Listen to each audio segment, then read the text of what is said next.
Hello, family, and welcome to the Explore the Extraordinary podcast. My name is Betty Guadagno, and today I am joined by Maria. And Maria is a beautiful spiritual connection that I've recently come across. She's an author, she's a teacher, and she's just like a cool chick. So I'm really excited to introduce her to the audience here at IANS. And I'm going to give you some space, Maria, to share about who you are. And we're going to talk about all things spiritual. And so I'll toss it right over to you. I love that. Cool chick. I like that. I feel at home here. It feels like two cool chicks hanging out. Love it. Betty, I'm so thrilled to be on here. And just a little bit about me. I was born in Miami, Cuban American, so I speak Spanish. But I speak more English just because I was born in the States. But that's my background. And I love Cuban coffee, as you see here, my café cubano. And yeah, I'm originally, as I said, from Miami, I left Miami and I lived in LA for 15 years, came back and did the circle around, and now I'm back in Florida, but living in Naples, Florida now. I am a spiritual teacher and speaker on happiness. My core teachings are based on the book, A Course in Miracles, which is a spiritual book that helps with changing your perception from fear to love. I love what I do. I attend to my clients on one-on-one basis monthly. I also have coaching group. I also do speaking events live. In 2017, I came out with this guy over here, Live Your Happy, as you can see here. And then it also came out in Spanish, Vive Feliz. And then we have it over here in Japanese. But Japanese, you gotta kind of move it this way. And these are the 3 versions of Live Your Happy. And I love my life. I've had a transformation in my life, which I'm sure Betty and I will get into. I lived a very, I can say, isolated life. I lived a life that was filled with addictions, mainly with addictions of my happiness being outside of me. Not so much addictions to alcohol and drugs, but more addicted to thinking and believing that love was outside of me. And that could have been with men, that could have been with money, that could have been with my career. Is like I felt that everything outside of me defined me. And I started to have this awakening experience, which I'm sure me and my girl, my hot chick over here, and I will go over how I was able to begin to change my mind and begin to recognize that all the happiness and joy that I could ever want is actually available to me right here, right now. And it's not just me saying it like, woo-woo or anything. Like, it's literally the truth. It's something that I've literally experienced. And I'm sure that Betty has spoken to that many, many times before. Like, this is like the reality. Like, this is the truth. Like, we are love, and there is no opposite, even though it appears that there is. I have a young son. His name is Ari. He's 5 years old.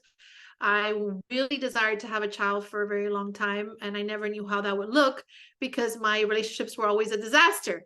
But fortunately enough, after a failed marriage, I got remarried in 2017, and I met my husband, which is also a spiritual guru in his own way. He's an amazing soul.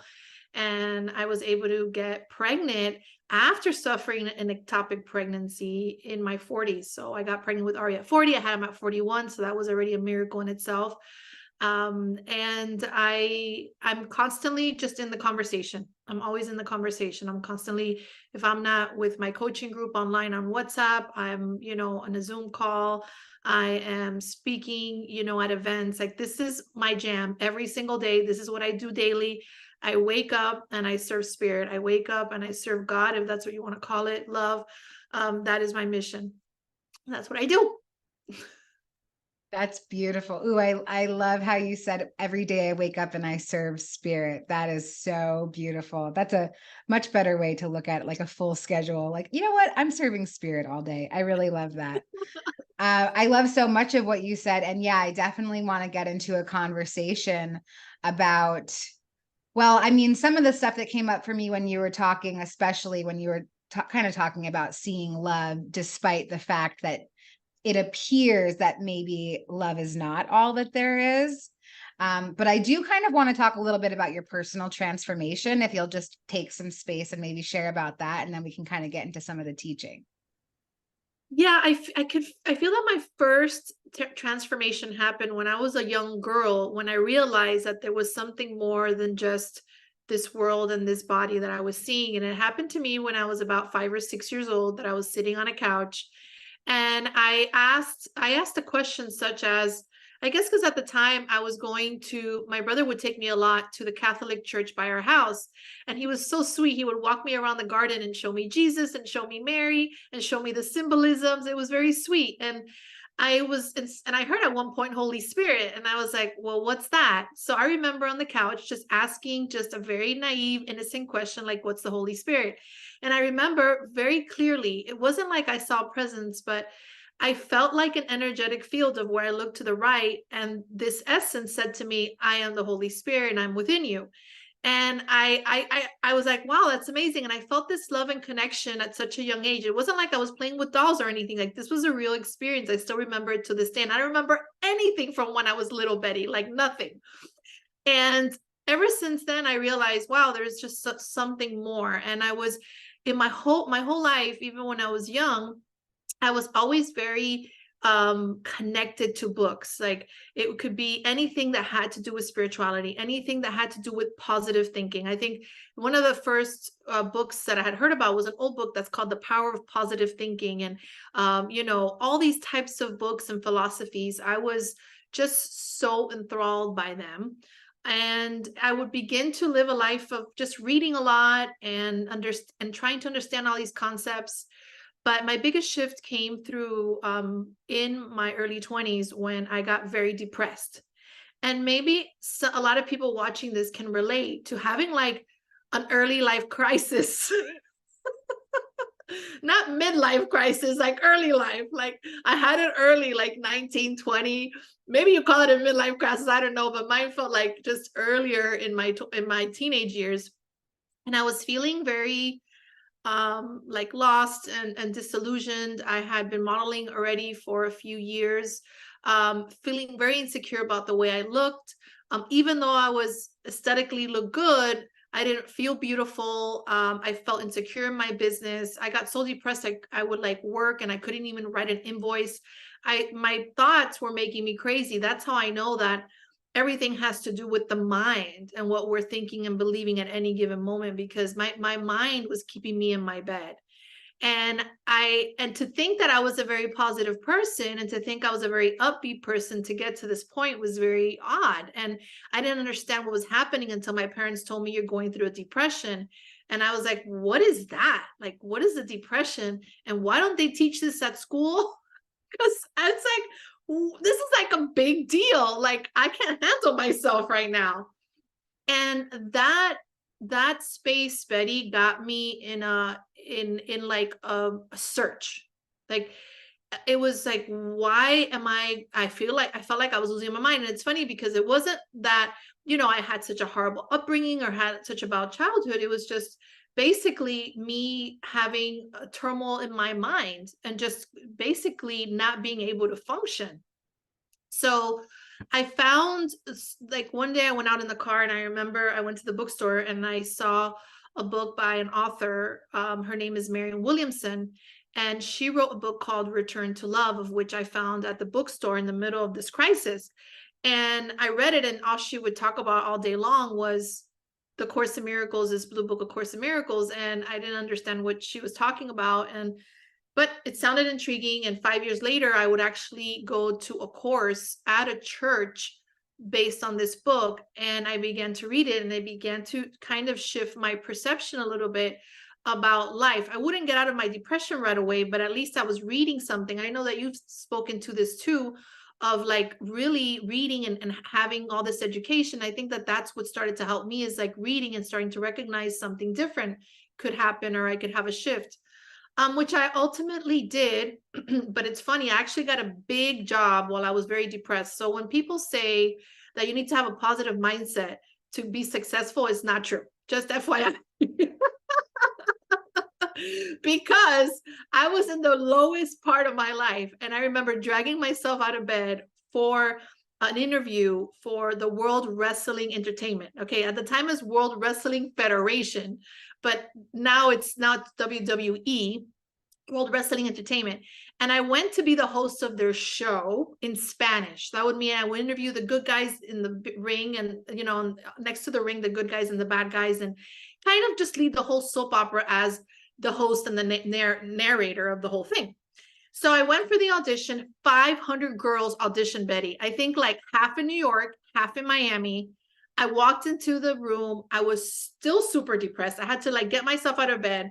And they had me do these improvisations, and they had me do this. And I guess I got to the point that I didn't hardly give a shit. Like I was like, just life, I'm done with you. Like, whatever, I'm just going to have fun. And I think that kind of helped me too. Anyways, like 2 weeks later, I couldn't believe it. Like still under this dark cloud, I heard from my agent that I got the job. And I ended up to record like 20 something episodes for Univision nationally. I've met The Rock, Stone Cold Steve, all the big wrestlers. So I've had a big career, even though I was depressed. But ultimately, I feel that one of the reasons that I had such a bad mind trip, I think, was just so many things growing up, like not understanding life, not understanding like why didn't I feel like this is not all there was, or I was abused when I was younger, or like all these, like I feel like I got into that depression because of not understanding like my identity, or what is life about, or why am I here. Like I felt that that questioning got me very depressed, because I was starting to get unhooked and not understanding what is reality, what is truth, and I got a little crazy. Wow. I'm so grateful to learn pieces of your story that I didn't know yet. It's I know, I don't think awesome. you knew about the I wrestling. definitely didn't. But I think that I love how you said like you don't have to have a positive mindset to like have things happen. It's true. Although I think that maybe you kind of named it already, that the fact that you had kind of released the tension of control around it, you were like, I don't care, and I think that Yes. that's actually the key to manifesting success in your life, is to really truly release. And you don't have to be going through like a bout of depression to release. You can just make the conscious choice to release the outcome of something. But I think that that might have had something to do with it. But that is such a cool story, and some stuff came up for me while you were talking, so let's get into a dialogue about it. You're talking about reality. So I'd like to know how you now define reality. For me, Betty, reality is it, like this right now. Like my like right now, this is reality. I see you, you see me, or it appears you're there, I'm here. And when I don't have a judgment on it, I'm in reality. I'm in love. If where I am, if I want to be anywhere different than where I am, I'm not in reality. I'm actually in the illusion, because I'm wanting things to be different than what they are, and then I lose big time. We all lose. My reality is the acceptance of what is, wanting to be here with Betty, because we've made a commitment to be in this interview. And if I would want it to be anything different than what it is, then I lose. Does that make sense? It does, yeah. And I like that. Maybe can you speak a little bit more to the illusion? I know you and I are both students of A Course in Miracles, and maybe we can go into a little bit about what that means when you say illusion. Illusion. So truth is love. Truth is the presence of peace. Truth is non-duality. Okay. Now the illusion is part of the egoic thought system, is part of the fear. Illusion is when you are lost in the dream. I like to say, the Course also says the dream. It's like kind of in a trance state of where you're believing your false narrative, your false thoughts. That could be that you are not worthy. It could be that you're in a relationship and then you feel disillusioned in it, like you really believe that that person is the problem. You are in the victimization mentality. That is when you're falling into the illusion. You're falling asleep. It doesn't mean that it's forever, and it doesn't mean that it's the truth. It's actually not the truth, but the experience is that it is, which is something we had addressed at the beginning. Remember when I said that, even though it doesn't appear that love is all there is. It is, love is all there is, but there's this appearance of this illusion, this experience of this illusory world. And it's, I know it's hard to wrap around, and again, maybe some of the concepts I might talk about here, you might be like, what, although I really encourage everyone to have that willingness, to just have that openness, because it might, maybe later on you'll understand, but I even think that you'll understand, and even connecting energetically, like maybe not even with the words, that there'll be a certain understanding of what we're talking about. Oh yeah, totally. Yeah, exercising that spiritual principle of open-mindedness was definitely one of the gateway tools to my awareness expanding. Because I was so rigid in my view of everything. Like you could not tell me that I was wrong. And just being able to remain open-minded, even still, like I have teachings that are very dear to me that I hold like in very high regard, but I also remain open-minded that it can shift, and I still remain open-minded to other teachings. So I really like the idea of just being open to receiving. And I feel like I have so many things in my mind that are like basically on a shelf in the back that like, I don't know why I heard the things that I heard or what that information is for, but eventually it might like come off the shelf and be like, here it is, like, here's your little present.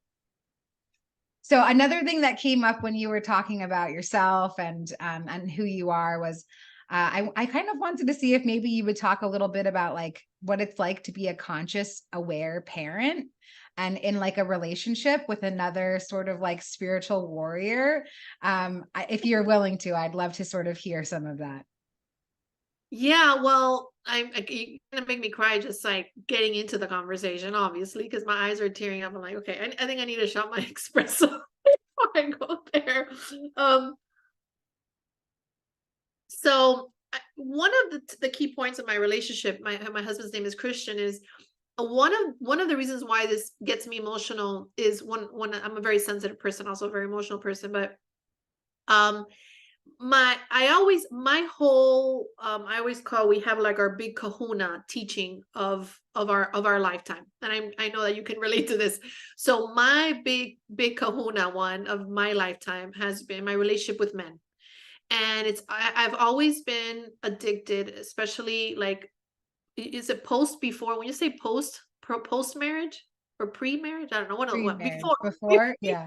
before I had this addiction to men, and being addicted to looking for my love outside of me. It was something that it was an addiction. And if I didn't have a relationship in my life, I wasn't happy. The person outside of me, completed me. I love the movie Jerry Maguire, and the part when Tom Cruise says at the door, "You complete me." I love that. I love the remake song. They did a song about it. I could cry about. It was like, that's the mentality I had. And I would constantly, through my 20s and 30s, looking for love outside of me. Like even when I was studying, even though I was a spiritual, student, it's like I was in limbo. Like I was still had this addiction to that. So that being said, I feel that when you have an addiction like that, it's like you get to a point that you're like done. And I know you can relate to that. It was like, I am so done with this vice that I have, and trying to convince a man to love me, or trying to convince them that I can change them so that they can be good boyfriends or something, like just this twisted thing. And I actually speak a lot about this in my book, Live Your Happy, about my relationships. Like I'll speak about the Buddha guy, I call him different names, like, or the director, this guy, like there's these different kind of characters that kind of help me wake up to where I am now. I feel that with my forgiveness practice, which forgiveness in the teachings of the course is basically releasing judgment. Like you let go of judgment. That's what forgiveness is. It's like you start to see things from a clearer perspective, of where you see it very neutral. And I began to look at my past. And I think this is very helpful for anyone. My father committed suicide when I was 3 months old.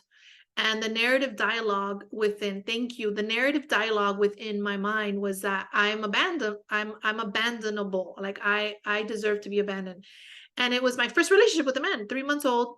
He literally killed himself. So ever since that trauma happened, I didn't know it was an issue until I started to talk to spirit about it. But I started to have go back in time and begin to look at all my relationship with men.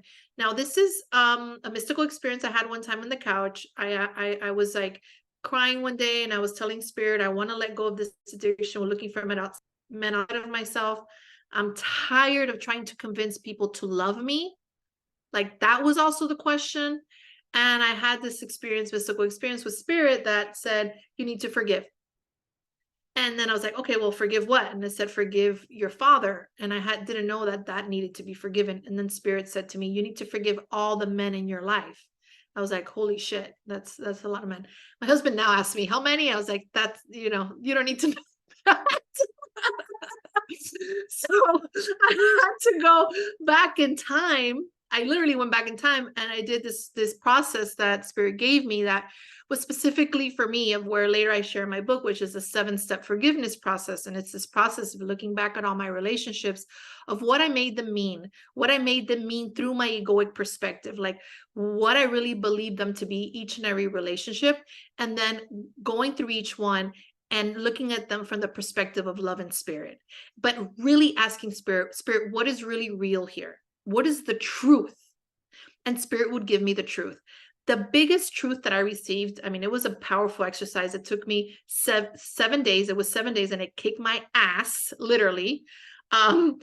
Is what I got from spirit is that my father never abandoned me, that my father could never abandon me, that my true father is God, and that God would never abandon me, that's not my father. And he did me a favor. That is the message I got. What do you mean he did me a favor? That was my dialogue, was, what do you mean he did me a favor? Did you a favor because my father was an alcoholic, and he was very jealous. And his soul, I was told that his soul left to give me space so that my soul could evolve in this lifetime and do what it needed to do. That him being in my life, crazy, right, buddy? You could probably speak more to this than I can, because this is kind of crazy. I didn't have to have a near-death experience to go through that, right? And I got, your father left because he wanted to make space for you to be able to complete whatever you need to complete in this lifetime. So it was actually out of love. Like it left for you. And I was like, what a completely radical way to see it. That's fear to love. That's the change of perception. That's the letting go of the illusion that we were talking about, right? So I did this with all of my relationships. That was my biggest one. And that's when I had one of my biggest awakenings. And that awakening happened later in my life. It happened around 2015, 2016. And what I realized at that moment was my self-sabotage, because I talked to spirit again. I said, okay, spirit, I'm done with my exercise. I'm ready for my relationship. I'm ready for life. And spirit said, no, you're not. And I said, what do you mean I'm not? And then I was given the insight that not really, that, and we all go through this. It's like we think that we're ready, we say that we're ready, but we're not. There's a self-sabotage, there's making exceptions, there's making excuses, there's making compromises. And this is one of the key blocks in spirituality. And this could be in anything. This could be in any type of spirituality. One of the key blocks is the underlying guilt or underlying sabotage of really in our mind saying, okay, I want to change, but there's this like underlying narrative of not really. And what that means is like, it's like all this time I wanted to be in a relationship, with a healthy relationship with a man. And all of a sudden I had this narrative in the back of thinking that my father abandoned me, that not forgiving my father, not forgiving these relationships. That's how. And not that you have to go back and do this process. I'm just saying that was my awakening experience of when I realized the self-sabotage, and I realized from spirit, wait a second, all my life I've been thinking I want, be the, I am the light of the world. I want to, live at peace, or I want to be an inspiration, or, I want to be successful, or I want money. But in the back, it's like, well, I want to look for money outside of myself, or I want this person to complete me, right? So it's like, you got to be really careful of like, it's like, I am love and I am love, period. That's it. Or I am abundance, and the recognition that abundance is recognizing that you in truth are as God created you. You in truth are as love created you. Whatever word resonates with you, but there's that needs to match. And that was the biggest awakening that I had. The one of my father, the understanding of that story, and also when I got the instruction of, okay, no, you're not ready. or you think you are, but you're not. That was the first time, and I don't know if this makes any sense. This is a crazy conversation because this is so freaking radical. I'm sorry, people must be like, go pops, and not the cereal, right? At that moment, it's like I realized like that was my biggest sabotage, like that you want to change but not really. And that was a big deal for me. That was a big deal for me because it's the first time, and I'll say it here and I've said it before, it's the first time I was actually honest with myself. Like really, really honest with myself. It's the first time that I actually was honest. Like, no, I'm not ready. And then me being that authentic opened up a whole new world for me, if that makes sense. There's so much there for you. Go Yes, for there is so much there. Well, we started the conversation because I was asking about like having a conscious partner. So I That's so imagine funny. that after doing all of that work, that's like when you were able to invite in a conscious partner into your life and have the rest of your story unfold. But you did say so much, and I just want to identify with some of it just for, like just for connection purposes. But yeah, like when I had my spiritual experience, my father also committed suicide, and I heard this message that was very loud and clear, and it was, I have been digging the well of living water for you.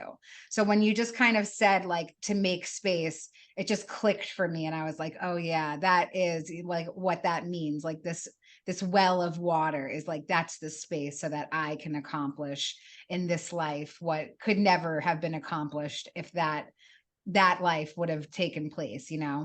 So I really appreciate that, just like on a personal note.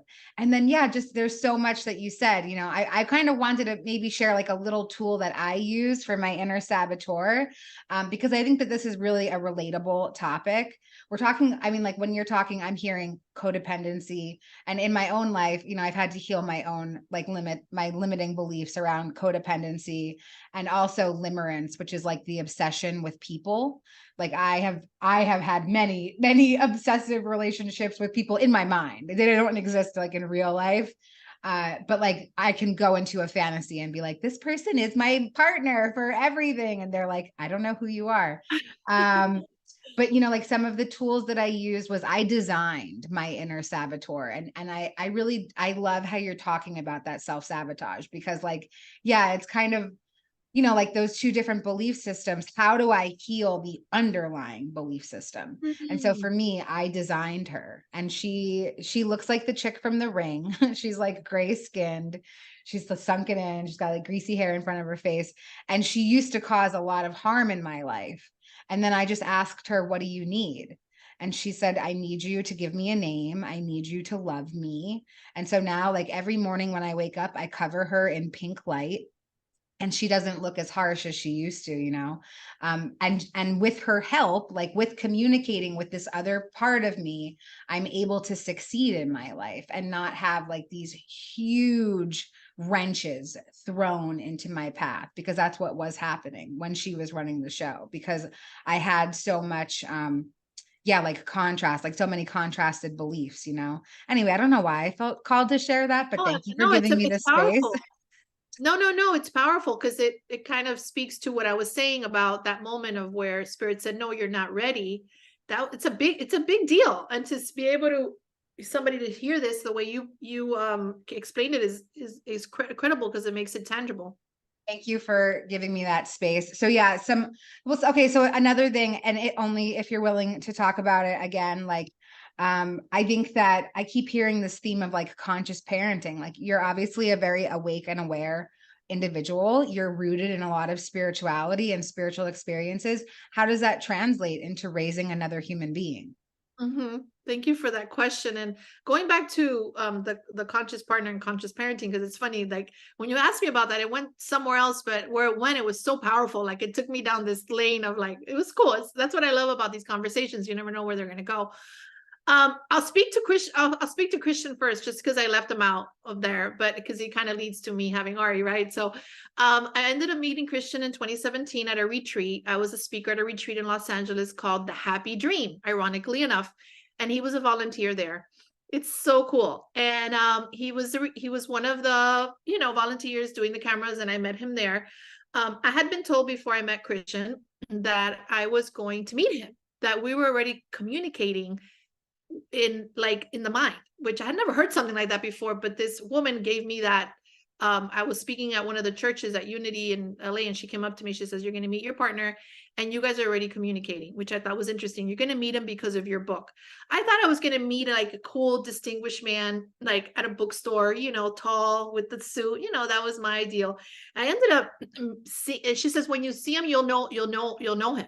I was like, okay. So I was at the retreat. I came late. I was kind of like hustling and bustling. I sat down, and afar I see this kid with looked like a kid from the back, like with a man bun. And then I saw him from the back, and then I sat down and I recognized him. Like, I felt a connection. I didn't even see the face. I just felt, wow, that's interesting, the energy over there. And he looked back, and automatically I felt it again. And then I said, oh, no, no, no, no. He was young and shorter than I thought. He wasn't wearing a suit. He looked like a hippie. It was like all the opposite of what I thought. To make a long story short, that connection continued throughout the retreat, not in a romantic way or intimate way. It was more of a friend. Like, we were like cool friends. Like, he was like my cool young friend. Like, that's how I felt with him. At Starbucks, he had like hot chocolate. Like, who gets hot chocolate at Starbucks? Like, that's how it was. If you could hear me in the other room, it'd be cracking up right now. And it's ironically enough, out of everybody he can ask in the retreat, he asked if he could stay at my house, I think for a day or two before he was going to Colorado. And my roommate was out of town. So long story short, he ended up staying at my home, where we developed a friendship, really. And he was actually in the aid of my book. Like, remember, she said the book. So he said, why don't we go on book tour? I'll come back from Germany. He was from Germany, and he ended up inspiring me to do a book tour when people weren't really doing book tours anymore. They're expensive, right? So he toured with me all over the United States. He was also a spiritual person, also like the Course in Miracles, like I did. And he would like make me my smoothies before my talks. He would, do the crystals for me and the essential oils. I mean, this gets really good. Like, I was like, oh my God, this guy. This was a very guided relationship because it went very quickly. I felt that Spirit was speaking to me and saying, I didn't even have a say. Like, I couldn't say yes or no. It was just a big, let's do this, right? So we met in February of 2017. We got engaged in April 2017. So that would be a few months later. And we got married in May of 2017. And we got pregnant in June of 2017. So that tells you that everything happened in 6 months, and it was so guided by Spirit. I think because of all the work I had done with my relationships, this came in, and it came in at full speed. It came in very hard at the beginning just because it was a shocker for me, but I felt I can fall flat on my face here. Like, a lot of people know me, know my work. Maria did not have a boyfriend. All of a sudden, she's married, she's pregnant. Like, I could totally fall on my face right now, and the whole world would see it. But I didn't give a shit because I felt it was so guided that if this goes to hell, I don't care, because this feels so good. And that's how he felt too. And that's how our relationship started. And Christian and I have a great relationship because we understand that we're not each other's problems. We are very conscious of that. Our communication is really powerful when we have conversations. Like, we try to not put the fault on each other. We come from a space of, listen, I believe that you're my problem, and this is what I'm thinking, but we're not like, you are my problem. We don't come from that space. Sometimes I'll forget, and I'll attack, or he'll attack, and it ends quickly. It's a few moments, seconds, hours. We're like, hey, I'm sorry. That's how we deal with things. And I think it's because we're very clear that the other partner also has their stuff, and it's not personal. And I think that that's really important in relationship. And then with Ari and raising Ari, it's very similar, the approach, it's not personal. He's growing up. I mean, he's 5, for God's sakes. If I get really upset with him, I mean, it's kind of crazy because he's 5. That's how I think of it. It's like, how can I get so mad at this person, or how can I get so bothered by this little being that only has had 5 years of life? Like, I have a lot of compassion for him. I have a lot of love, and I'm very soft with him. I'm also very instrumental in kind of, disciplining him, but also in stages. Like, my husband is German, so his approach is very different than mine because I'm Cuban. So I'm more about the cheeky, cheeky, cheeky, cha, cha, cha, and he's more about the 1, 2, 3, 4, So it's very different, although it's really cool because Ari has structure, which also I need structure. And then he also has a lot of love and compassion from both of us. And then Christian sees how my approach works, and he's like, wow, that's really cool. And he sees that it works, and he's very open. I think you were saying teachable or something, like he's very open.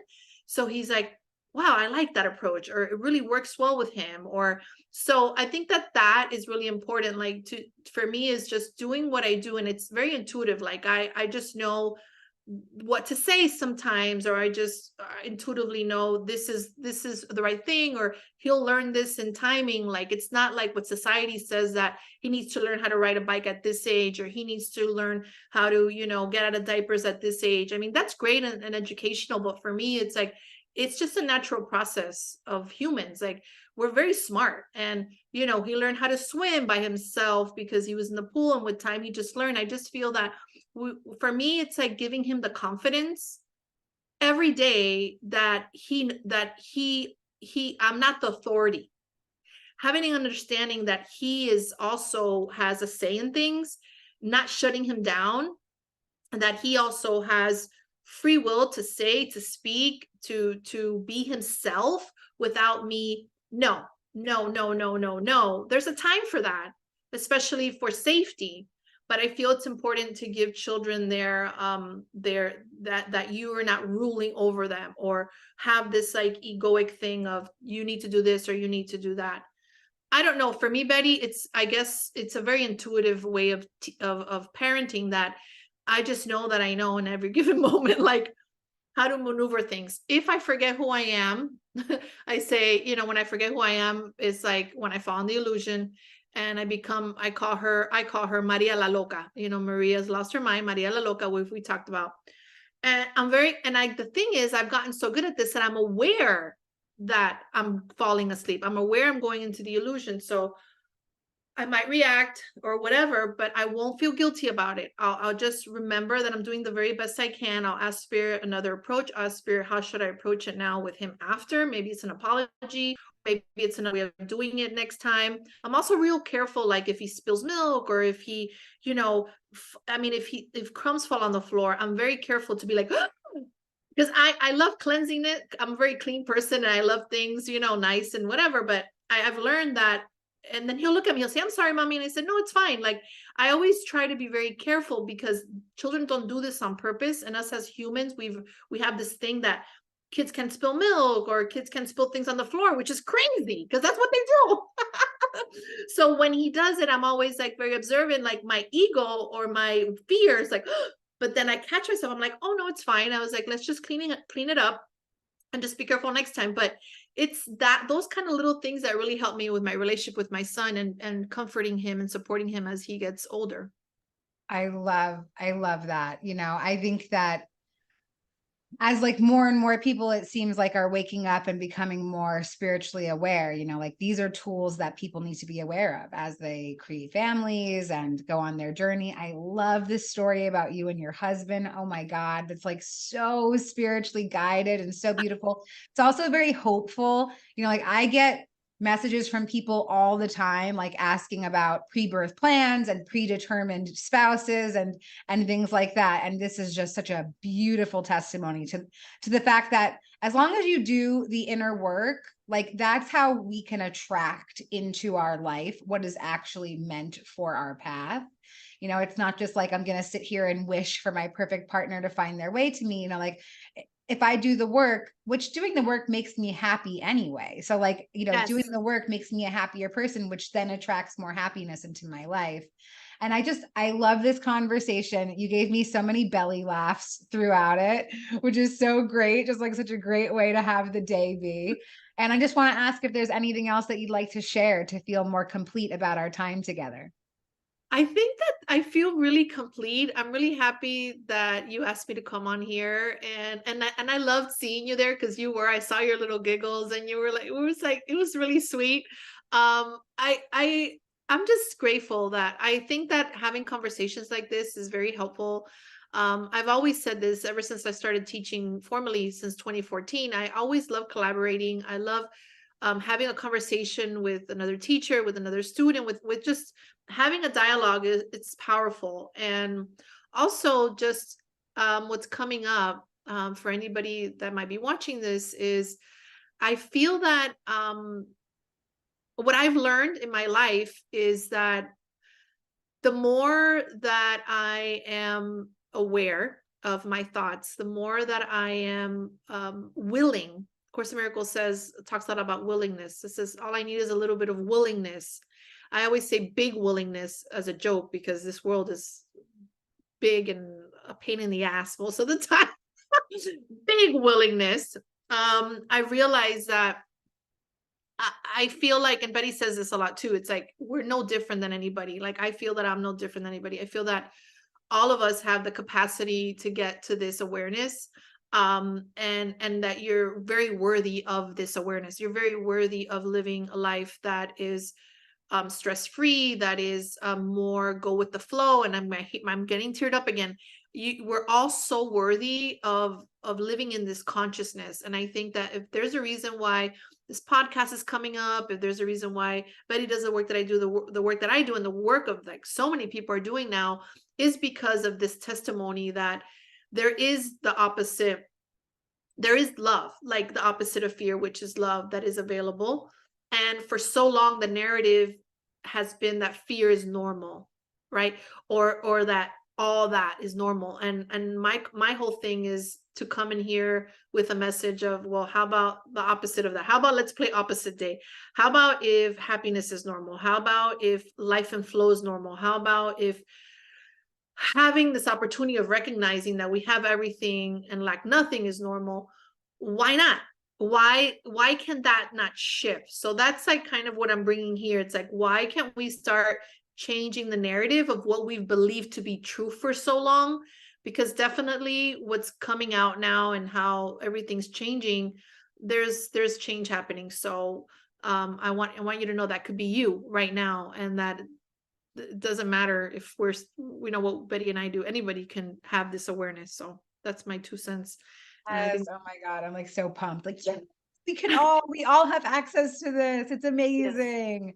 Thank you so much for your willingness, for your big willingness to come and serve the community and to share these really vulnerable pieces of yourself, and also so much sincere spiritual wisdom. And I always compliment you for how digestible you make it. Like these are big concepts that you're talking about, but you're conveying them in such an easy way to understand. And that's so important. And that's such a great gift that you've been given.